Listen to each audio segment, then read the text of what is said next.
Yeah, I know, right? We've been a little bit slower today. Happens sometimes. Happens because I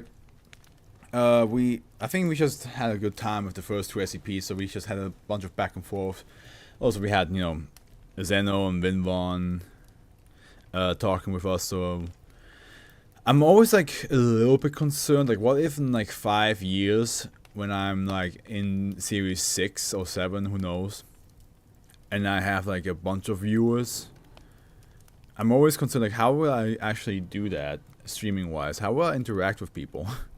Because then there's gonna be, if let's just say I do get like 20 people watching and commentating at the same time, I don't think I could do like the thing where I do, where I read every paragraph and then like look what you guys write and then answer you guys.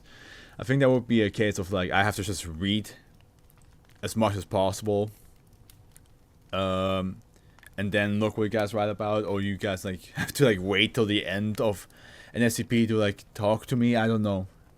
I sometimes think about that. It might be a bit of an arrogant thing to think about, but like, because like I'm thinking of like, oh, what if I get bigger? But yeah, just something in my head sometimes.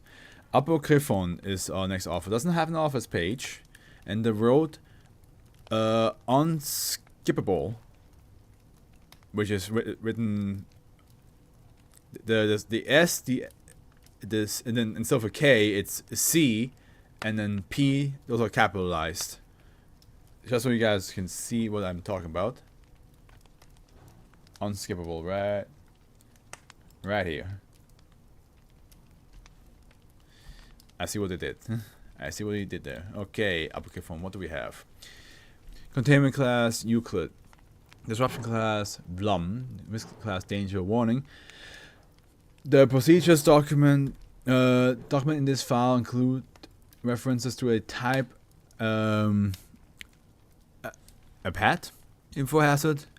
If you have not been trained in the proper methodologies for containing this type of info hazard, close this file immediately and inform your supervisor that you require amnestic treatment due to info hazard exposure. Well, shit. I'm already here.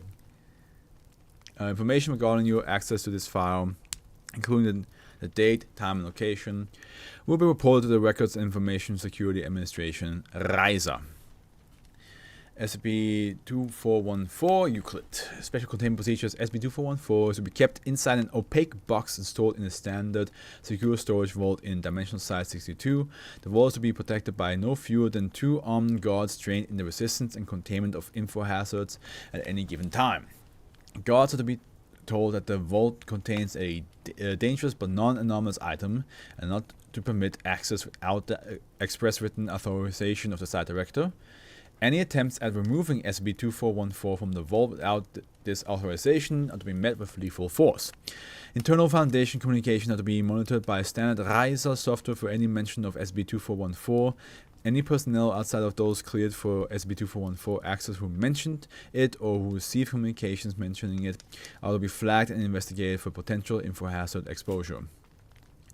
Testing performed on SCP-2414 must be performed via use of Waldos and cameras unless otherwise authorized by the site director. Upon the conclusion of any and all tests, Class A amnestics are to be administered to any parties involved who have not been trained in the resistance and containment of info hazards. In the event of a containment breach, recovery of SCP-2414 is to be handled solely by autonomous drones.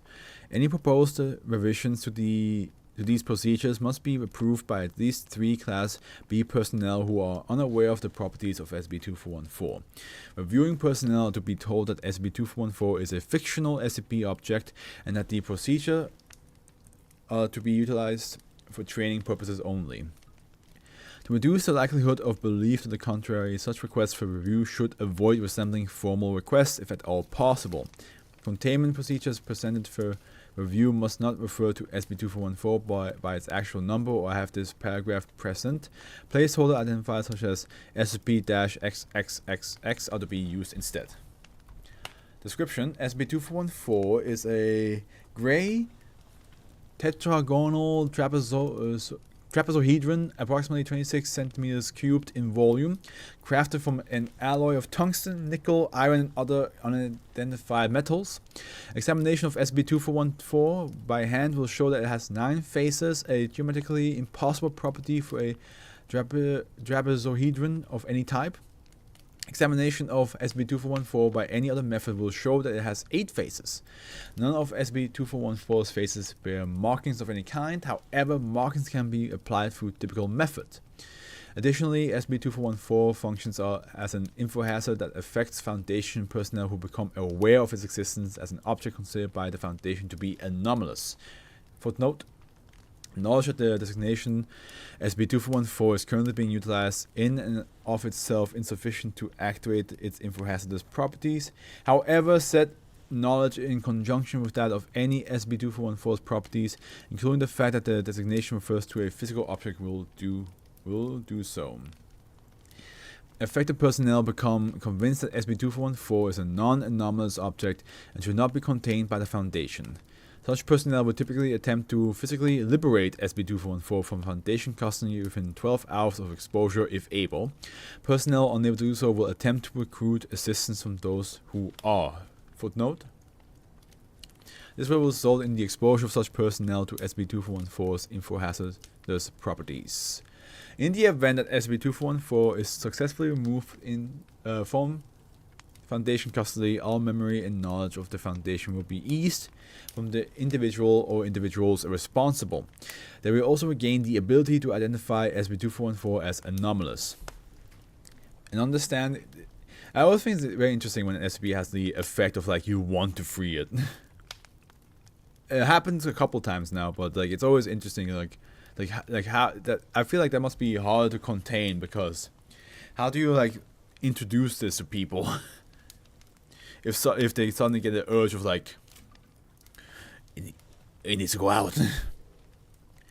An understanding of SCP-2414 info hazardous properties has been shown to inhibit said properties in approximately 70% of cases, although such an understanding will not prevent memory erasure in the event of a successful liberation of SCP-2414.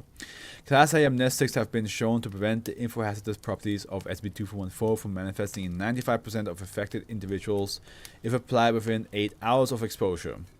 The success rate declines at a rate of approximately 6% per hour from that point.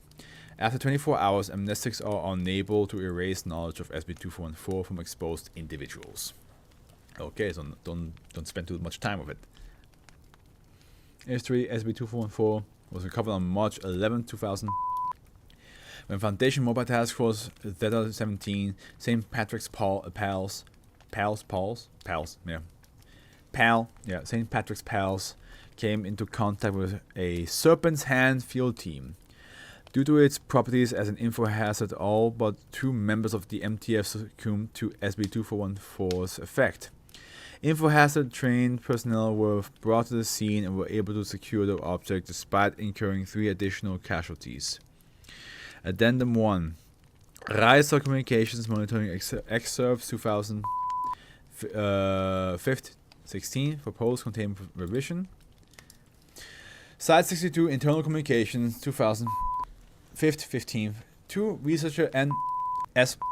from researcher K.L. Subject: can someone else do it? Sorry, Simpsons was on it in the staff lounge after my shift yesterday, and I've had that damn song stuck in my head since. Oh, there's the fucking what? Wait, Simpsons was on in the staff lounge after my shift yesterday. I've had that damn song stuck in my, like the show. Anyway, there's something about 2414 that struck me this morning, and I may have figured out a better way to contain it. It only affects Foundation personnel, after all, so maybe we can get the UIU to lock it up for us. If we send a liaison over to keep an eye out on their setup, then wouldn't it still count as being in our custody? Site 62 Internal Communications 2015. So now it's back. I'll have a senior researcher sign you up for counter mimetics training. Winky face. But yeah, that might work. I'll write up something along those lines and send it through the review process. We like to joke around here. Site 62 Internal Communications. You were saying something? Was this an attempt to be Serpent's hand to span the foundation or something? That would actually be an interesting thing to think about. Like they were like, let's make something that just makes the foundation fall apart from the inside. Need your input on something. Got sucked into training some new recruits on how. Wait, this is different. To senior researcher P W from N S BCC researcher. Yeah, fucking. Got sucked into training some new recruits on how to handle info hazards again. Part of the training involved identifying potential issues with containing an SCP object. We couldn't use a real one, obviously, so I had them turn a critical attitude to the fake one I wrote up last time I got stuck with the job. One of the trainees gave me this suggestion. I'm not sure if it's a good idea or a bad one. What's your take on it? Attachment SCP_XXXX_revised.ftml.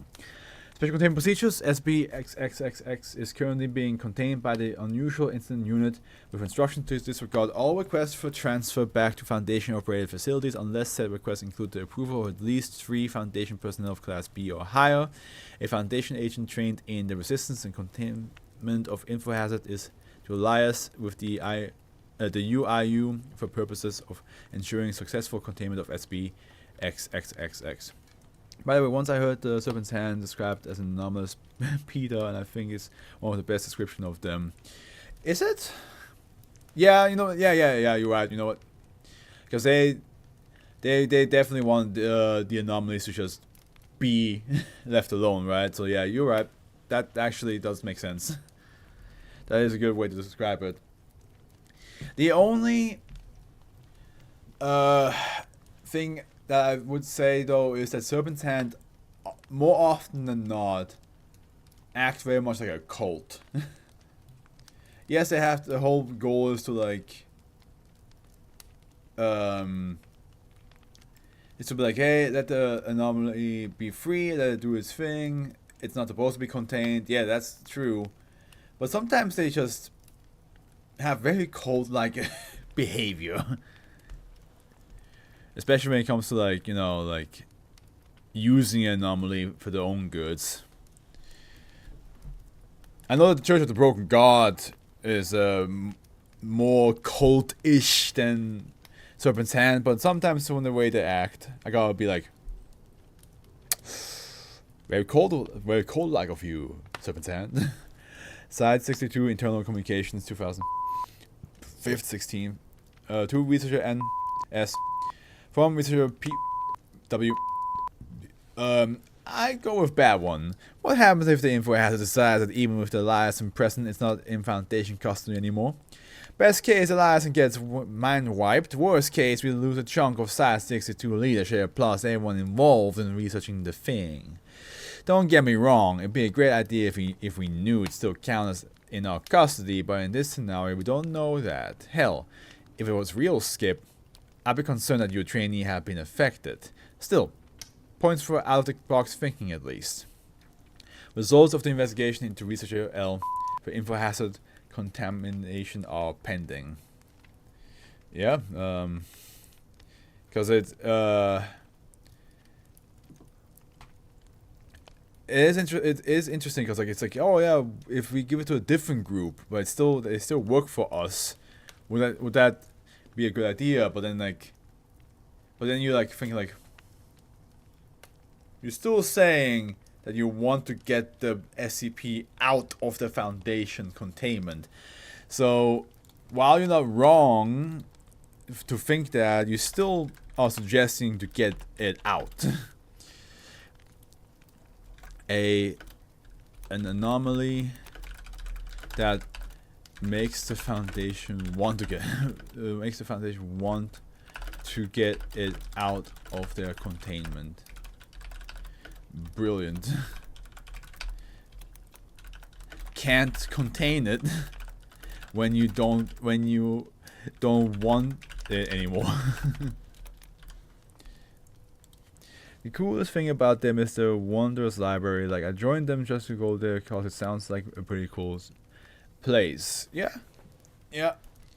there's a couple of things, things about the Foundation. That was pretty cool, but I always told myself if I had the ability to hop to other dimensions, like to visit other worlds and live in that world for a little bit, the SCP Foundation world is the one world I will never visit. Because with the amount of bullshit anomalies that they have that can dimension travel, the risk of me accidentally taking a anomaly with me to our world where there is no Foundation is like way too high. So I never actually considered like where I would want to be. Like, even though again there are some cool places in the Foundation world, I think I just never will pick one. I'll be like, I'd rather just not visit that world ever. Just in case, because I don't want to travel back to my world and then one of the anomaly either A, latches onto me and comes with me, or B, sees that I am from a different dimension and then finds out which dimension I'm from and then goes to my dimension. So I'll be like, please no. If you had to join a GOI, which one would you choose? You can also choose the Foundation.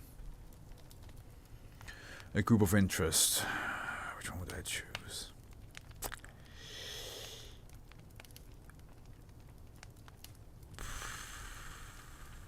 That's more of an.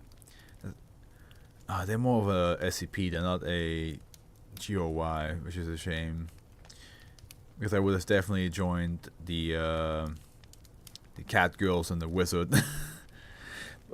But again, they're an SCP, not a GOI. So I think choosing the Foundation would mean I would have to say goodbye to everything that I know and love. Like, I don't know if I could fully commit of saying goodbye to friends and family forever to keep the world safe and keep a secret for that's only people that I work with know. And even then, like, the chance of like my mind getting fucked up or my body getting fucked up is still exists. So I'm not sure. I don't know.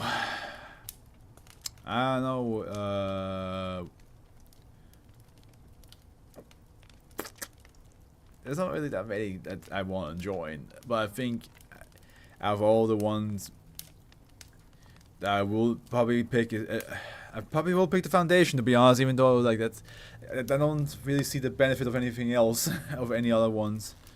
Even Dr. One Entertainment, like the chance of me having to fucking playtest one of his creations and then getting blown up or something like that exists. So I'm just like, yeah, nothing's really good to join